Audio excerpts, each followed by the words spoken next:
Boa noite, pessoal. Meu nome é João Batista Araújo Júnior. Juntamente com meu amigo Iranides Chaves de Souza, a gente ficou responsável de apresentar o artigo Planície Flúvio Marinha, Mangues mais Tabuleiros Costeiros. No início do artigo que a gente leu, fala sobre os mangues. E o que são os mangues, né? Os mangues são florestas paludas, especializadas em ambiente específico, as regiões estruturâneas tropicais, mais presentes nas planícies fluviais marinhas. Nessas duas imagens que foram retiradas do Google Fotos, está presente o tipo de vegetação, né, que é encontradas nos mangues, certo? A gente pode perceber o tipo de vegetação, o tipo de solo, né, que está ali presente e o tipo da água também. Podemos estar se perguntando o que se trata de florestas paludas. Então, a floresta paludas está caracterizada pela presença de solos hidromórficos, certo?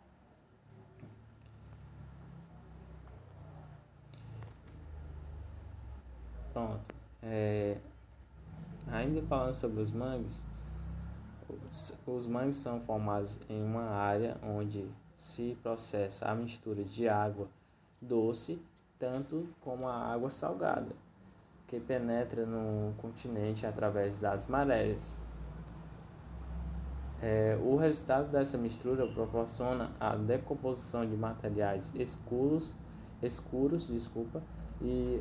e argilosos, que aumenta a cada período de maré cheia até o ambiente favorável na instalação dos mangues, certo? Podemos perceber aqui nessa imagem aqui, inserida do Google, que há um ambiente, né, um material escuro, que aqui fala um material escuro e argiloso. O que se trata desse material argiloso?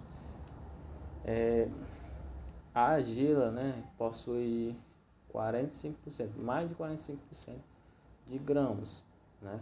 E o que se trata dessa argila é um tipo de solo que ele, tipo, quando acontece em momentos de chuva, ele fica encharcado, o solo fica totalmente encharcado, então é um tipo de solo argiloso, certo?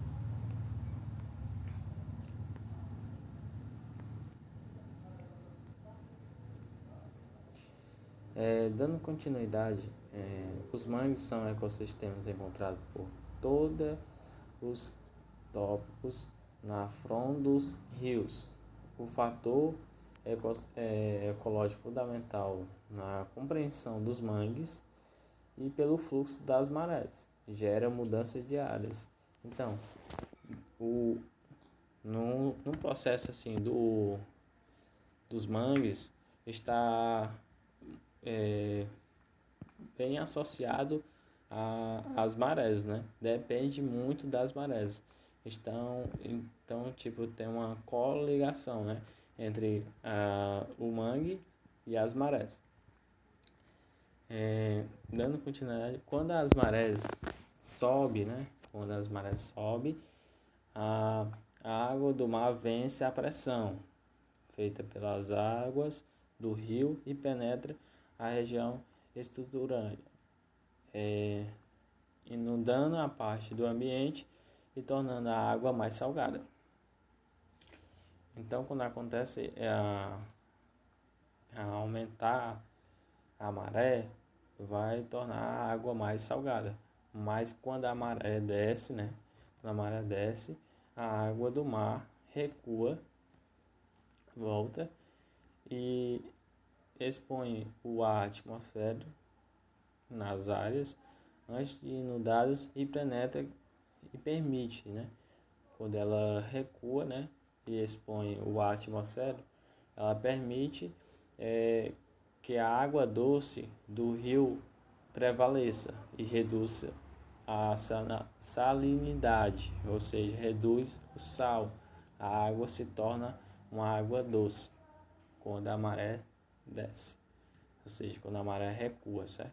Quando a maré enche, aquela água ali isso se torna uma água salgada.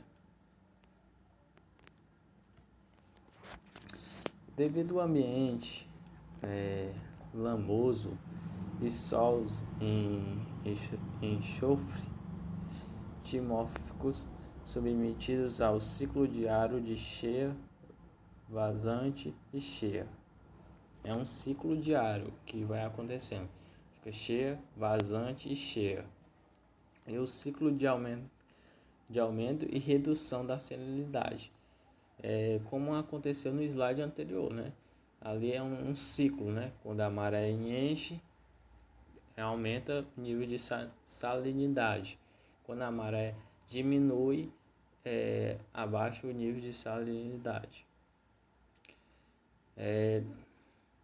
Reduzindo a salinidade da água, resultando no movimento das marés. Então, esse nível de salinidade está correligado, né, ao movimento das marés.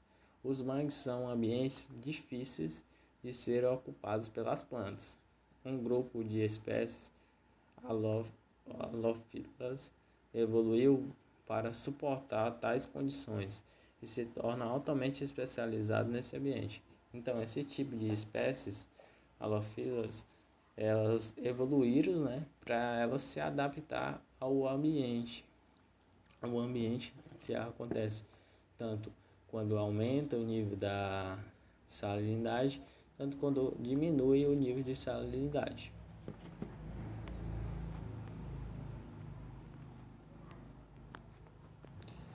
Pronto. Nessa parte aqui é uma parte bem interessante. No ecossistema de manguezal há um subtítulo específico de ambiente chamado apicum ou salgado, tanto faz chamar ou apicum ou salgado. Enquanto o mangue, propriamente dito, é uma vegetação florestal, os apicuns são campos arenosos, nos quais predomina uma vegetação herbácea, adaptada a ambientes salinos. Podemos perceber o apicum, né, são essas regiões que está adaptada a ambientes salinos. E a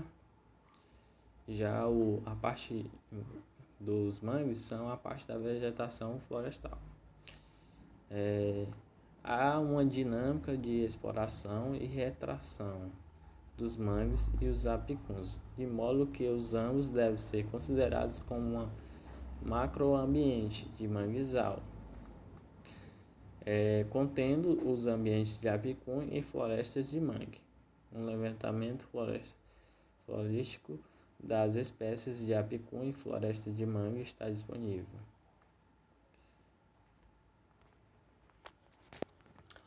No Brasil, os manguezais são protegidos pela lei, mas com a introdução da aquicultura e da cassinicultura no Nordeste, a pressão do desmatamento para a construção de tanques de criação de camarão se torna muito grande.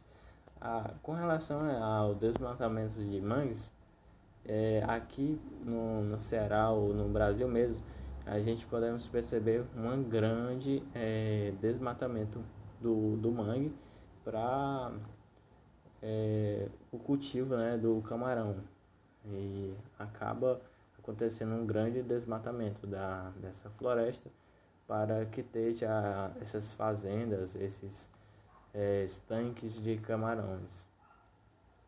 O projeto de desmatamento de manguezais, drenagem de parte dos estruturais e construções de tanques de agricultura, embora proibidos pela legislação federal, foram incentivados e desviamente licenciados pelo governo estadual do Ceará, inclusive. O resultado de graves impactos a esse ecossistema, como eu disse, anteriormente, tanto acontece o desmatamento das florestas, né, para a construção desse, desses tanques de camarão.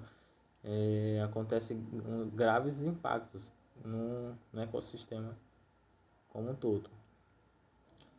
Com o apoio do poder público, o problema colateral gera pela agricultura e que essa atividade, ao destacar a água contaminada utilizada nos tanques, libera no ambiente poluentes e antibióticos, prejudicado no manguezal, né, mangue, além de potencialmente introduzir espécies exóticas que podem se tornar invasoras. Além de, como ele cita aqui, né, além de acontecer o desmatamento, né, o grande impacto do desmatamento com relação à vegetação do mangue, há também o nível de poluição, tanto da água, né, e a liberação dessa água, e o prejuízo também quando ele introduz espécies exóticas, espécies que são invasoras naquela região. Embora seja um ambiente limitado para muitas espécies de plantas, o mangue é um berço para a vida animal, com certeza, isso é um fato. Ali no mangue há várias comunidades, né? Podemos dizer assim, populações de animais que vivem ali, tanto em relação a animais, como também podemos citar plantas que estão ali presentes nos manguezais. As águas eutróficas permitem à fauna obter alimentação abundante nas regiões estuarâneas. Com isso, vários peixes, crustáceos e mamíferos aquáticos frequentemente os estuarâneos para reproduzir ou se alimentar, tornando-se o manguezais um ecossistema extremamente importante para o ambiente marinho. Isso é um fato, né?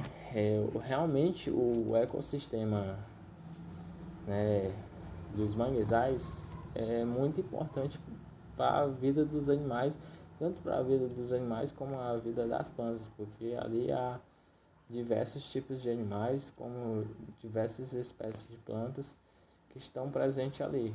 E quando ocorre um desmatamento, ali é uma grande catástrofe, né? Podemos dizer assim, um grande impacto, né? Tanto para os animais como as plantas ali presentes.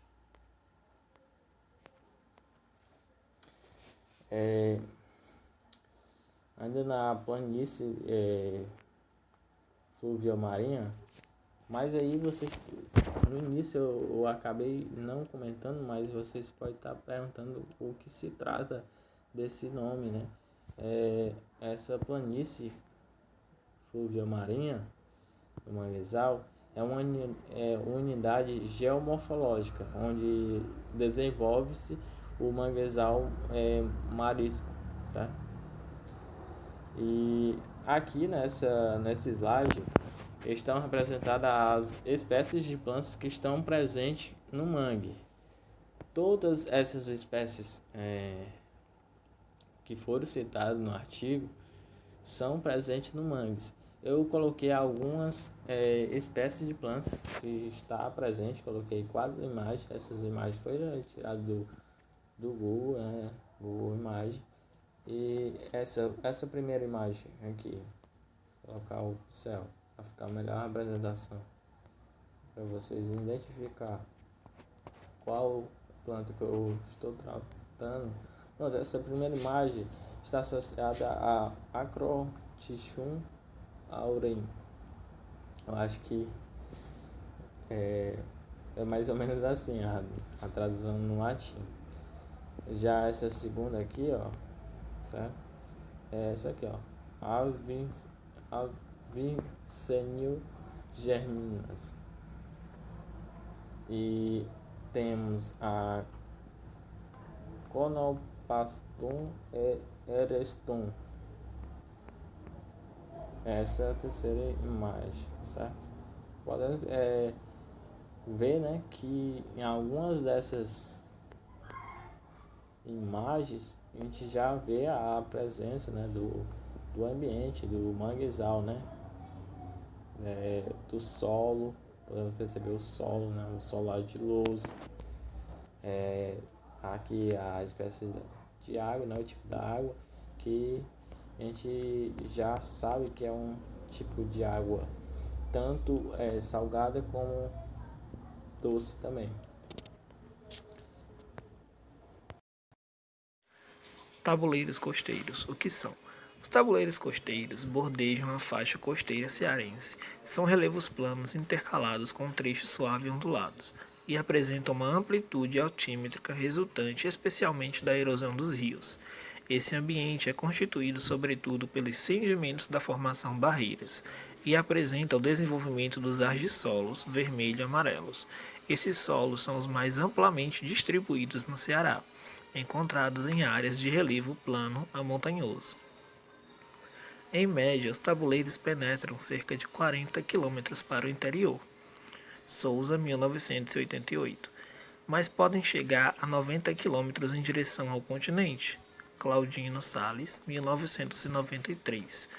Os tabuleiros apresentam níveis altímetros que variam desde 80 a 100 metros nas partes mais internas do continente, até o nível do mar, mergulhando sempre de maneira suave, quase imperceptível para o litoral, com declives inferiores ou iguais a 5 graus. Souza, 1988. O tipo de vegetação encontrado nos tabuleiros costeiros são a mata de tabuleiro e o arbustal de tabuleiro, onde a mata de tabuleiro ela encontra em áreas que não são atingidas por incêndios frequentes. Podemos encontrar uma floresta semicídua de chamada de mata, ou floresta de tabuleiro dentre as formações costeiras. É a mais rica em espécies lenhosas, com uma flora que mistura elementos do Cerrado, Caatinga, Mata Atlântica e até mesmo Amazônia. A mata de tabuleiro do Ceará não é equivalente às matas de tabuleiro da Bahia e do Espírito Santo. Enquanto esses estados, o tabuleiro recebe alta pluviosidade e apresenta vegetação ligada à Mata Atlântica, os tabuleiros do Ceará estão em climas bem mais secos, variando de subúmidos a semiáridos. Aqui predominam espécies capazes de resistir a uma sazonalidade mais prolongada que na Mata Atlântica e nos prolongamentos que acontecem na Caatinga, o que pode explicar a miscelânea de espécies de outros domínios fitogeográficos que ocupam esse ambiente. Devido à sua origem geológica relativamente recente, a formação barreiras tem idade semelhante à do Pantanal. Os tabuleiros, assim como o Pantanal, não têm de modo geral uma flora endêmica característica, mas sim uma flora colonizada, oriunda, uma flora colonizadora oriunda das vegetações adjacentes. De fato, encontramos espécies do domínio do Cerrado que colonizaram tanto a bacia sedimentar costeira do Ceará quanto a bacia pantaneira e hoje fazem parte da flora desses dois ambientes. Algumas espécies características dessa região é a Anacardium occidentale, que é o caju, a Birsonina cacifolia, que é o murici, o Rhandronthus petiginosus, que é o ipê roxo, e a Irtelia racemosa. Sobre a vegetação de arbustal de tabuleiro, é uma vegetação de porte arbustivo que ocorre em alguns trechos dos tabuleiros costeiros, especialmente em áreas de falésias, bem próximas ao mar. Espécies típicas da caatinga, do cristalino e algumas cactáceas ocorrem nessas áreas, ou seja, elas existem ao mesmo tempo. Matas de tabuleiro degradadas autropicamente antropicamente também podem originar arbustais costeiros. Como assim? Antropicamente, com a ação do homem, ou seja, matas de tabuleiro que elas foram danificadas pela ação do homem, também pode originar arbustais costeiros. Algumas espécies características que podem ser encontradas nos arbustais costeiros, assim como o cajueiro e o murici, também estão presentes as Comifora leptophyllus, a Cereus jamácaro e a Philosocerius catingicola, que é a subespécie salvadorins.